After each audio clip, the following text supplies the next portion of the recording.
Well, greetings again. It's the same day here, and I'm still talking about orthodontics of the future, of the way it's going to be done.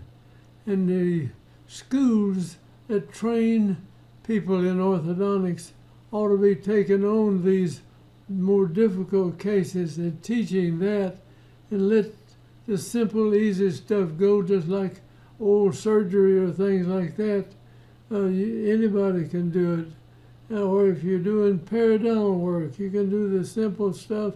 Let the people that have trained further go there, and as you learn more and more about it, just go as far as you know how to do it. And if you can do it good and you're just natural for it, you can learn to do these more difficult cases and show that.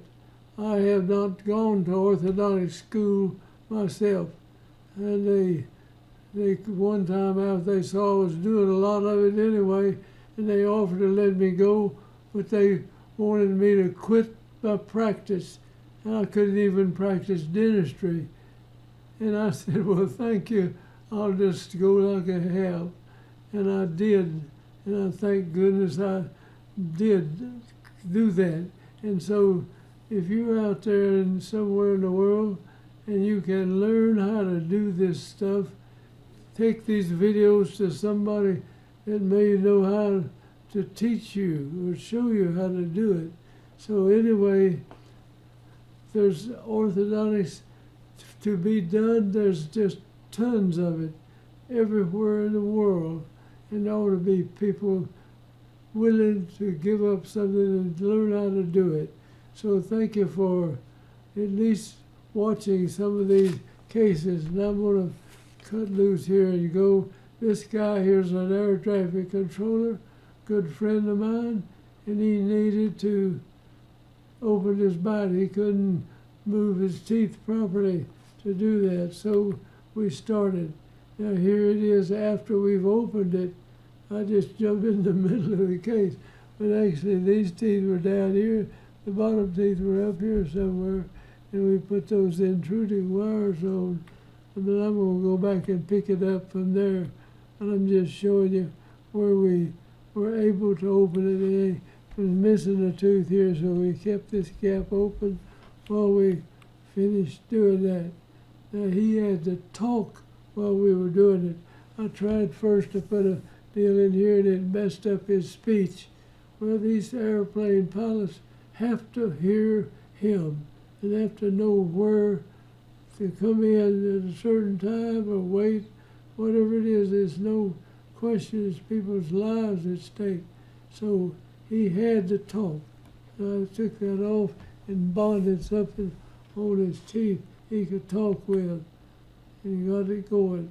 He's got a bunch of tori in here. These are benign tumors, and they don't amount to a hill of beans, except you can go in and lay a flap back and grind them off, and that's a little bit out of our head. But I did this on my own father while I was in dental school, but now the students, I'm sure they would not let them do that.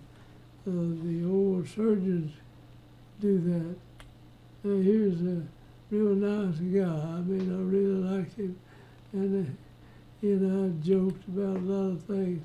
You can see that little smile he's got on his face. And when he started, he came in to me. You couldn't even see his bottom teeth down here. So we put these intruding wires, and I have never seen anybody walk in alive that you couldn't open their bite with these wires hooked off here. Come up and catch that. So you ought to have double and triple tubes on the upper and double on the bottom 6-year molars to be able to do that. You add that to it. And so a good friend of mine, I think he was a patient of another dentist there, sent him over to me to do.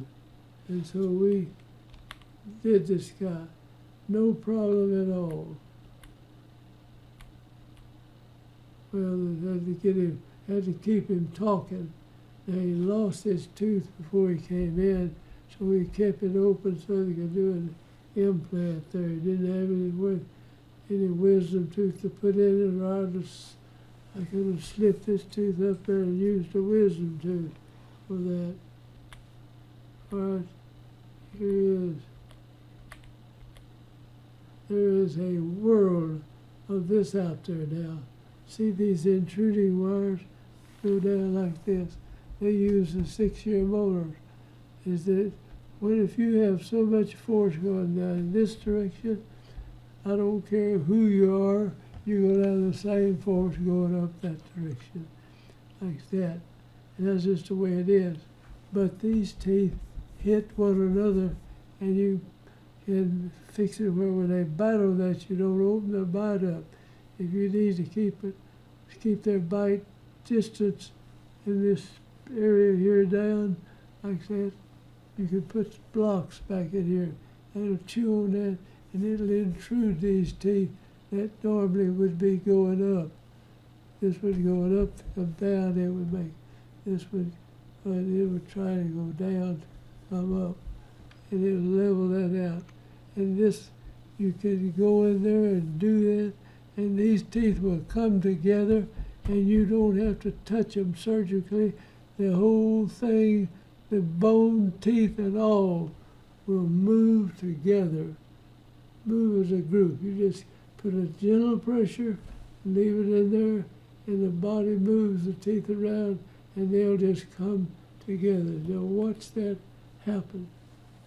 And that's being done by this intruding arch wire. It's a rectangular wire, and you could do that while you still have a little flexible wire underneath it if you want to.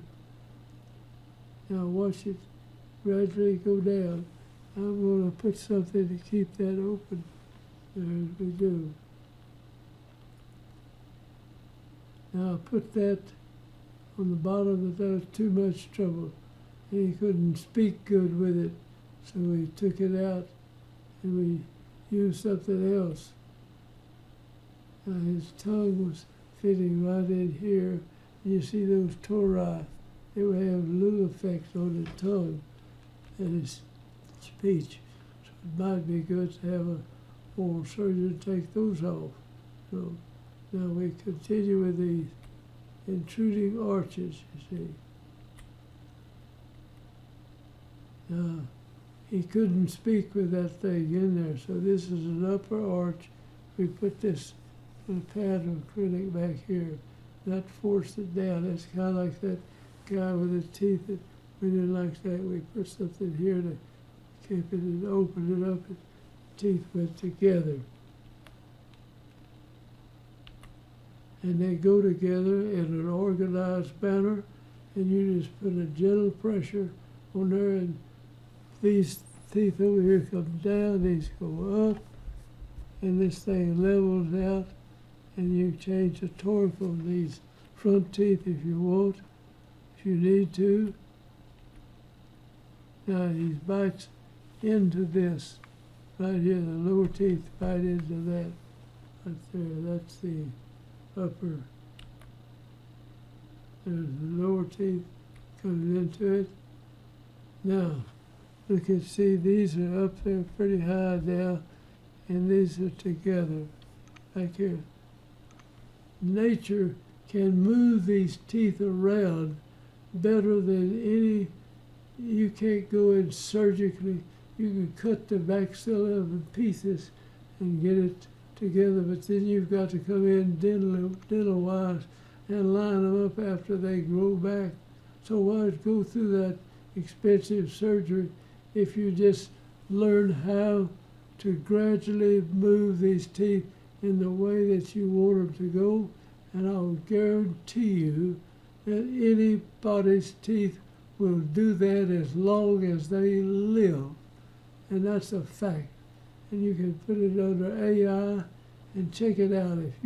If I'm wrong on this, you tell me why I'm wrong, or tell me I'm wrong, but you tell me a better way to do it. And by George, I'll do it. I'll change, but I'm going to go this way. I've been doing this now for about 50 years. I did my first orthodontic case in 1956. And so it's more than that, in 56. So I've been doing this, I think it's over 60 years. And then I started teaching this when I got to where I couldn't do it. I was 88 years old, but I loved helping people this way. And I promote orthodontics to everybody. And I think the pediatric dentist ought to tell the orthodontist to just go like it or lump it. They ought to start doing their own pediatric orthodontics. I have been trying to teach them, and I've taught many pediatric dentists over the years, and they're doing their own orthodontics. So I don't want to fuss with the orthodontist or anything like that.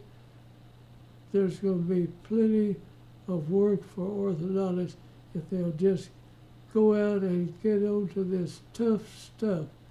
It's just going to sit out there and going without being treated.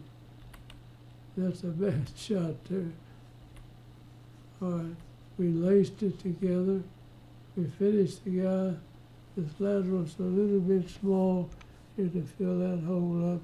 He's coming down in the class 1 relation. You can do just what I did here. It is not impossible to do it. And so I hope that people all over the world will see how they can do this. We were training some people at the AOS, and they know how to do that. So you can, if you come to the U.S., you can take courses in our orthodontic organization. The headquarters is Grapevine, Texas. And so we did this. Now he can speak clearly, and he can move his jaw from side to side. He can chew better. Everything's better when you get the bite open like that, and you keep the condyle off of the retrodiscal tissue back here. You don't have trouble with your jaw joint unless you get hit in the jaw. Now, I bonded a flexible wire on these just to make sure they stayed there. Here's the implant already in here. See, we'll put a crown over that for him. Here are his retainers. Until they got the implant finished, we kept that gap open, grinding away when they put the steel in there for the root of it. And now when they do that, you just take this part out of it, it'll fit over it. And this upper, he can take this out when he's got to work and talk, and people can hear him better without it. But that's removable, and he just wear it part-time in there. The lower, you got a little saddle you have to come around inside the mouth like that to put that so that the upper tooth won't go down into this hole. See, you put something there for it chewing, you grind it out from the inside when you put the implant in there. That's the end of it. Thank you for watching, and I'll sign off here for today. And we're going to go back and cover some other phases of orthodontics, like the impacted teeth and things like that, that you need to know a lot more about, and also about the temporomandibular joint. So thanks for watching, and I'm going to close out. And I'll just say goodbye for the time being.